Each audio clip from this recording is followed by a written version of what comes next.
The Jets can't lose when you don't play a football game. Hey guys, welcome back to the Mr. R Show Sports as we kick off our Week 10 NFL predictions. Join us.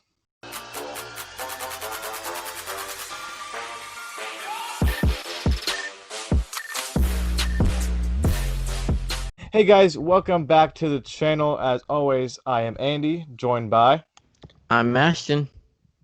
and we are back again with Week 10's NFL prediction of the week. Last week, Ashton, we did not have a video due to election week, and that was such a wild week that we just had to take the week off. But we did do predictions ourselves personally. The results of those were I was 9 for 13.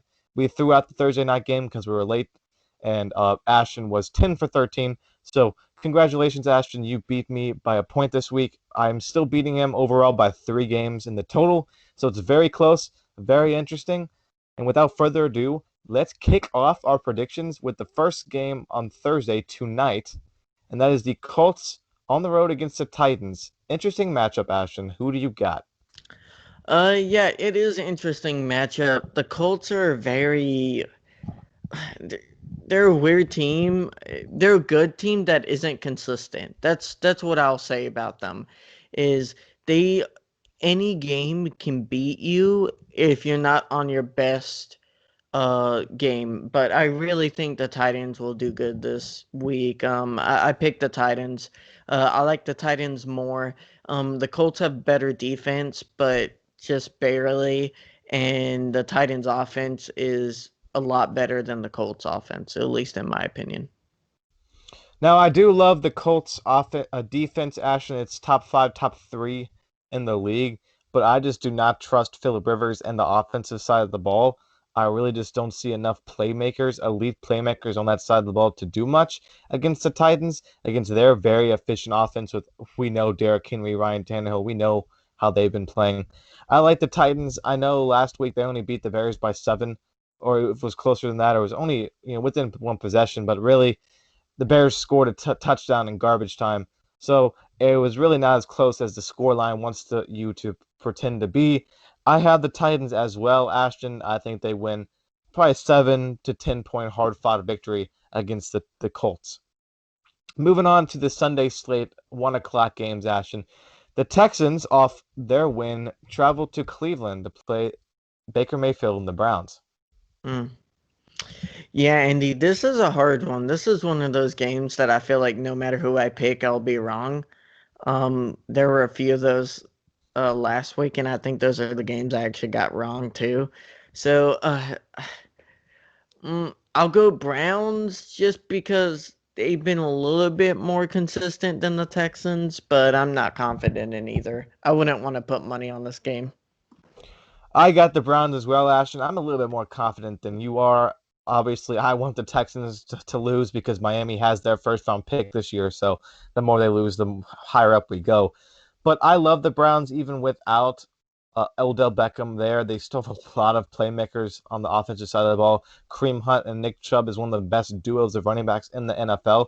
Obviously, their offense will solely rely on how good Baker Mayfield will do. Baker Mayfield will carry or destroy this team. We see it. Some weeks he's very efficient and can be good. Other weeks he throws 2 to 3 picks in a single game and costs them the game. So Baker Mayfield will lead this team as far as it can go, but I have them winning a game against a Texans team that has not been good this year.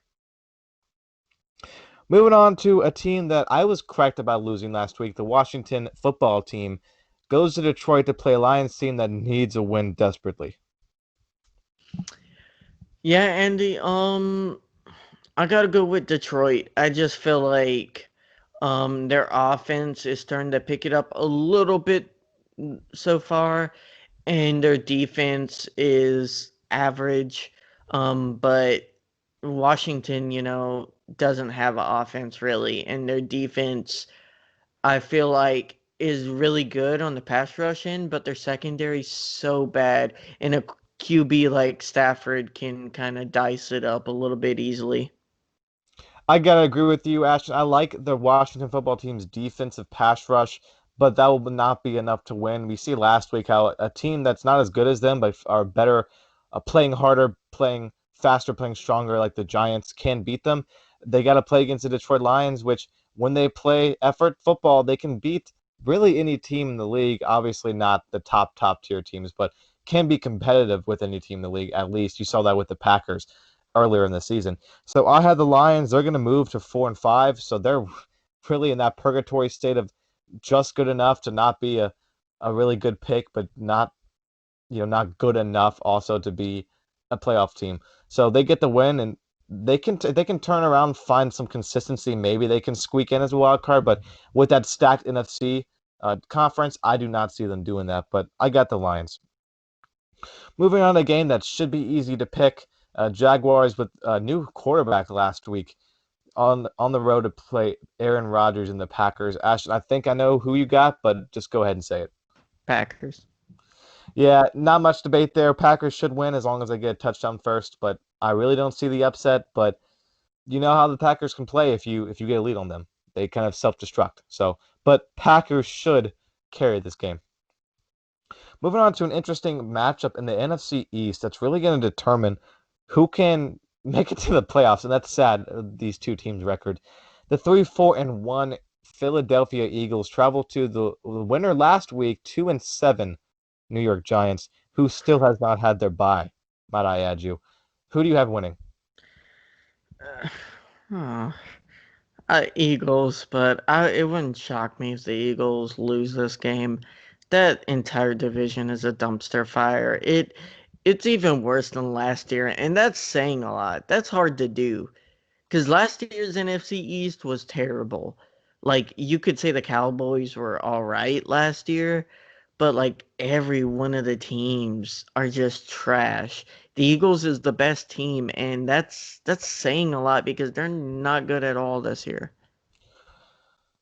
Yeah, I have the Eagles solely for the reason of the Giants. This will be their 10th straight game played. That's hard to do for any team.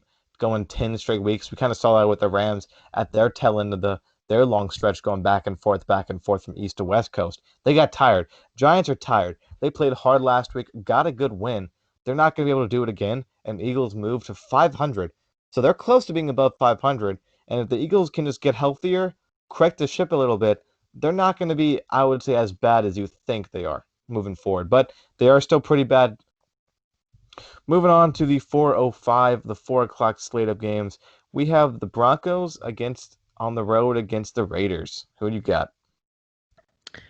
Oh, this is a tougher one since Drew Lock came back, and I'll go Broncos. Um, I think the Broncos have surprised me the last few weeks, playing their matches more tough than I expected them.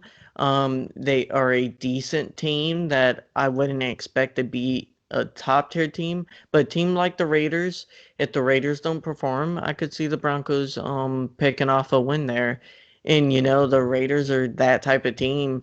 One week they'll beat a top tier team, and another week they'll lose to a bottom tier team. I disagree completely. I got the Raiders all the way. I don't think the Broncos defense is going to be good enough to stop the Raiders. Derek Carr is playing one of the best seasons he's had in a long time in the league.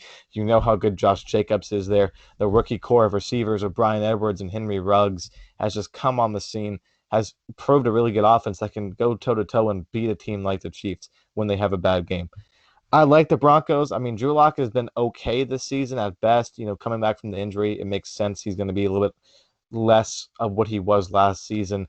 I just don't see the Broncos beating this team on the road, and I got the Raiders moving to 6-3 on the season and being very competitive in the AFC. Moving on to a game that I'm excited for as Justin Herbert versus Tua in Miami, the rookie versus rookie showdown. Ashton, I'll let you start, but I got some comments on this one. Yeah, your Dolphins are going in and facing the, let's say, blower of leads junior. Fun fact, the Chargers are the first team in NFL history to blow four straight 17-point leads in a row. So, everyone's focused on making fun of the Falcons for blowing leads while Chargers are doing a low key blowing lead. So Chargers, we see you, and I definitely have the Dolphins. I think the Dolphins have been very impressive these last few weeks, and I think they have a top five defense. And the problem has been their offense, and their offense is starting to click more. I told you that I thought they should have started Tua in the beginning of the season because he makes a whole lot of a difference. He gives a threat. And I think as long as you guys start building that offense, you will be a really, really talented team, and you have what it takes to take advantage of the Chargers. I think Brian Flores should definitely be in the conversation for best young coaches in the NFL. What he has done with our Miami team is insane. We're on the border of 6-3 on the season, winning. This could be our fifth straight win when it looked bleak at the beginning of the year. Tua, after having a really rough start because he really wasn't on the field at all against the Rams, got settled down and really went toe for toe with Kyler Murray and the Cardinals. And I would not say he outshined Kyler Murray by any stance. Kyler Murray is the better quarterback right now. He was a phenomenal. But Tua held his weight. He was throwing some dots. He was running around scrambling in that pocket elusive when the pressure was coming because our offensive line has been good, but it's still not great. We need some more playmakers on the offensive side of the ball, meaning receivers. Miles Gaskin is hurt, so we have to get some of like Jordan Howard or if Breida can be coming back and be healthy to step up in his absence. But that defense, Ashton, I am loving it. It has been insane. It's got a defensive touchdown the past 2 weeks. We're 3-1 against NFC West teams, which if you would have told me at the beginning of the season with how deep it was, I would have called you crazy. I would have been shocked if we won one of those games. But our team is looking, the trajectory is up, and this is a game where we're going to be favored for the first time since I think we played the Jets. So we got to capitalize. We got to beat these teams that we should, and I think we will because the defensive blitz packages and we play a lot of cover has been phenomenal. I'm liking what I'm seeing, and I got us going to 6-3 and a nice win against the Chargers. Hmm. Next game's very interesting after what the Bills did against the Seahawks last week. Bills beating the Seahawks now has to travel to the other NFC West, kind of very offensively minded team, the Arizona Cardinals, after a devastating loss. Who do you got? I have the Cardinals pulling the upset. I really think the Cardinals are one of those teams that will be up and down week by week. But in general, I feel like they can take advantage of Bill's team that's been kind of limping along middle of the season, Andy. And I just have a feeling the Cardinal team is going to be a little aggravated about how that Dolphins game went. And the Bills defense hasn't been able to hold down playmakers like Kyler Murray. Normally, I would agree, Ashton, but the Bills are undefeated against the NFC West this season. They beat the Rams. They've beaten the Seahawks. They have not played the 49ers, but they are 2-0 against the two NFC West teams they play. They'll play 49ers later in the season. They've won every time they've played against a West opponent. So you got the Raiders, you got the Rams, like I said, and the Seahawks, they've won. When they played up against high-powered offenses, they've been able, for the most part, to keep them in check. I think the Bills, I don't know, they were really hot and cold. I think they found a ticket. If they can stop a quarterback like Russell Wilson in an offense who I think is just a little bit better in the Seahawks, I think the Bills can pull this off. Now, I would not be surprised if it went the other way and the Cardinals won. But I got to go with the Bills. Even though I want to see them lose for Miami's sake, I think the Bills are going to win a very close, hard fought game against the Cardinals because Josh Allen is on fire, as you saw against the Seahawks. Next game up, Ashton, is your favorite game of the week, I would assume. Very important in shaping the playoffs and the NFC West standings. Seahawks, after a loss, travel to LA to play your Rams. Mm-hmm. I will start. Uh, I will start to let you just culminate your thoughts on your team. I actually have the Seahawks winning, Ashton. I am sorry. I really do think this game can go either way. Aaron Donald can be that force that could just stop Russell Wilson in an instant. He's got the kind of speed and big hit ability. But I just think the Seahawks are not going to lose two straight games. But now I would be very shocked also if the Rams did not be competitive and wasn't within 3 points in this game. It's going to be that kind of close game because the Rams off a bye are scary. I don't know the record for Sean McVay after a bye. I'm sure it's something like undefeated or only like one loss. But I He's have the undefeated after a bye. I do have the Seahawks winning a close game, but I would not be surprised to see the Rams win this game. Yeah, Andy, I totally get people who pick the Seahawks, especially given how the Rams look. Now, this is a game series where the Rams and Seahawks, it doesn't matter how good either team is or how bad the other team is, they always play each other 3-7 points. It doesn't matter what year. The years the Seahawks go to Super Bowl, the year the Rams went to Super Bowl, they play each other closely no matter how talented teams are. It's just that type of rivalry. Um, but in general, from everything I've been listening to the coaches and the players, the Rams are angry. The team is angry about what happened against the Dolphins. It was such a weird scoreline, and they felt like they did good, but they didn't do consistently good and quality enough football against the Dolphins. And to me, Sean McVay sounded angry. I don't hear Sean McVay sound angry almost ever. And that to me is a scary thing. A team that gets obliterated the week before, and I have to take the Rams. I had the Rams losing the two games before this. Of course, they won the Bears game, but it didn't shock me that they lost to the Dolphins. I saw that coming, but I really think they have a bounce back game here and they do solid. It's going to be a close game. It can go either way, but I think the Rams have had Russell Wilson's number for a while, and we'll see how they do.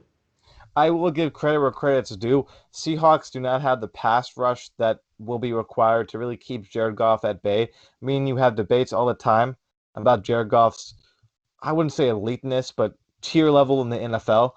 When Jared Goff has the time, has the weapons, he can be a good quarterback. I think it will show.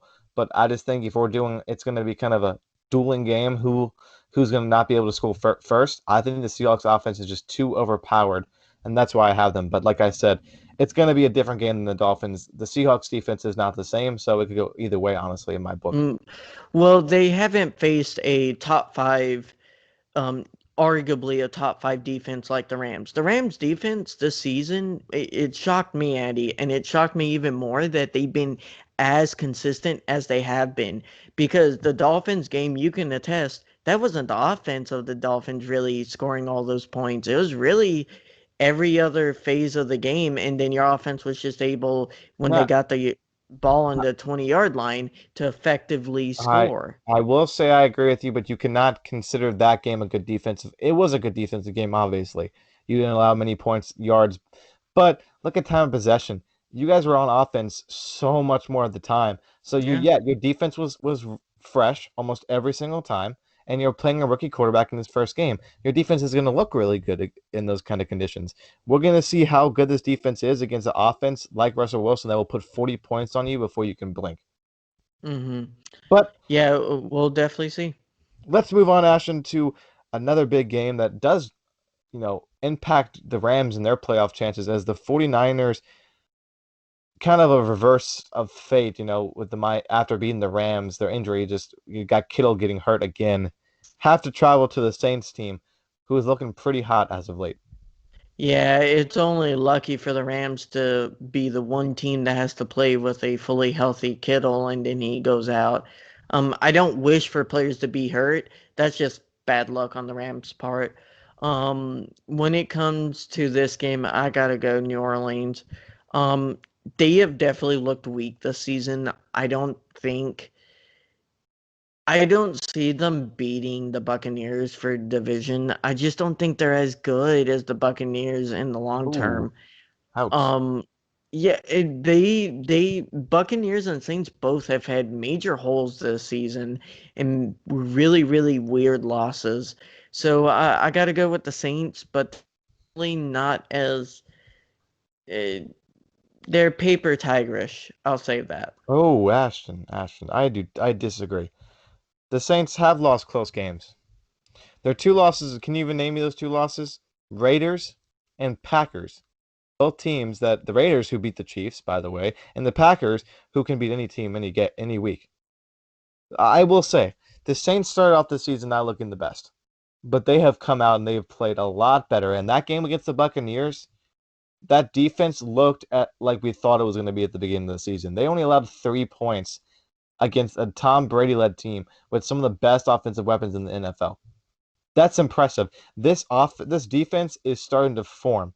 Their offense is starting to click again. Alvin Kamara is a beast in that offense, and Drew Brees is starting to be a little bit better with his passes and starting to get back to form. Not the same as he's always been, but he's getting better. I predicted at the beginning of the season, I believe, the Saints to at least go to the NFC Championship game, and I believe I told them to go to the Super Bowl. And that's not out of the question with the Saints team. I don't think they'll go to the Super Bowl. I think, like you said, they are still a little bit paper tiger, sort of. Like they're not a Super Bowl caliber team, but I got them winning a big margin of victory against the 49ers. I don't see the 49ers having any playmakers that can stop this defense if they play like they did last week, and they're going to move on to 7-2 on the year. And they've already beat the Buccaneers twice. So unless they start losing a lot, the Saints are pretty much going to win the NFC South. So moving on to the last 4 o'clock slate of games, you have the Bengals taking on the only undefeated team, the Steelers, in a very heated rivalry game as in the Steelers Cincinnati Pittsburgh matchup. Who do you got? I got Cincinnati. Um, I think I know people are gonna Oh, give me a weird look. I just have a gut feeling the Bengals are gonna pull off this match. The Steelers are a really good team, but this is kind of a trap game for them. Burrow has been looking solid. That offense is starting to click a little bit more, and the Bengals defense low key hasn't been bad. It's near the top end of the league. It's not top 10, but no, it no, it's it's not. still it's been looking decent. I don't like if you watch some of their games, it isn't as bad as people think. And I Oh, think they sneak out with a low scoring win by like 17, 14, something like that. Ashton, the Bengals defense have only allowed under 20 points all season once all season. That's against the Chargers. Their defense is not good, but they played tough opponents. I'll give you that. But their defense is not good. It's not. Their offense is fantastic, but it's their 2 wins came against a Jaguars team, which is complete dumpster fire of trash. And I will give you the credit; they did beat a really good Titans team. They beat the Titans, so I'll give you the credit. They're going to come off a bye, so they're going to be fresh. I just don't see the Steelers losing. Their defense is so good. So it's going to be the defense of the Steelers versus Joe Burrow and his offense. I think the Steelers come out and they're going to win this game because I don't trust also the Cincinnati's defense to stop the Steelers and their Juju Smith-Schuster and Chase Claypool, the phenomenal rookie from Canada. I just really don't see them stopping, and I got the Steelers still being the only undefeated team going into Week 11. Moving on, Ashton, to the Sunday night game. It should be an easy one to call. Ravens on the road against in Foxborough to take on the Patriots. Ravens. I want to say it's a trap game, but I really can't believe that when the Jets almost beat the Patriots, and I actually had to for the first time all season and probably only time for the rest of the year predicted the Jets to win a game because they played the Patriots. That's saying something. They Derp, almost won. derp, derp, derp, derp, They only derp, lost. derp, derp, derp, If I'm not derp. wrong, Ashton, they only lost the game because of a last minute field goal or something across those lines with the Patriots. So the Patriots are looking awful. Belichick is really just should go full tank mode, get that top pick, and maybe try to get a quarterback because they need help or one of those top receivers with Jamar Chase because they need help on the offensive side of the ball. They do not win this game. There's no one I trust to stop Lamar Jackson, even though he's not playing as well as he should. But that Ravens defense is going to tear up Cam Newton, who basically is a lighter diet version of Lamar Jackson. So I got the Ravens win this game as well. And Ashton, the last game of Week 10, Monday Night Football, Vikings on the road against the Chicago Bears. I gotta go Vikings. I feel like Vikings have improved their season a little bit. I still don't think they have playoff aspirations anymore, but I think they're a solid team. They're an average team, and that's good enough to beat the Bears, really. If you want to talk about a paper tiger, Ashton, look at the Bears back when they were like 4-1 or 4-0 or something like They were that. 5-1. 5-1. Yeah, every single person in the world, except for maybe some Bears fans, knew that they were not that good. They weren't going to be like that. They're 5-4 now. They can't win a game to save their lives. It's not going to start here. The Vikings offense has been clicking a lot better. Kirk Cousins is not as trash as he was to start the year. And Dalvin Cook, wow, is he top three, maybe even the best receiver this season. He is playing amazing so far. He had over 100 yards, over I think close to 200 yards last game, if not over 200. Hmm. I don't see. I mean, the Vikings defense is trash, but they're not playing an offense that can capitalize on that. So I got the Vikings winning a good game against the Bears. But guys, thank you for joining us for our Week 10 predictions. We're back and excited to keep this season going as we're getting closer. We're past the midway point of the season. We're getting closer to the playoffs, and we're excited because there's a chance that both the Rams and the Dolphins can possibly make the playoffs. We're going to be very interested to see that. Come back next week for Week 11. Remember to hit the like button, share, and subscribe. Stay safe out there, guys, and we'll see you guys next week.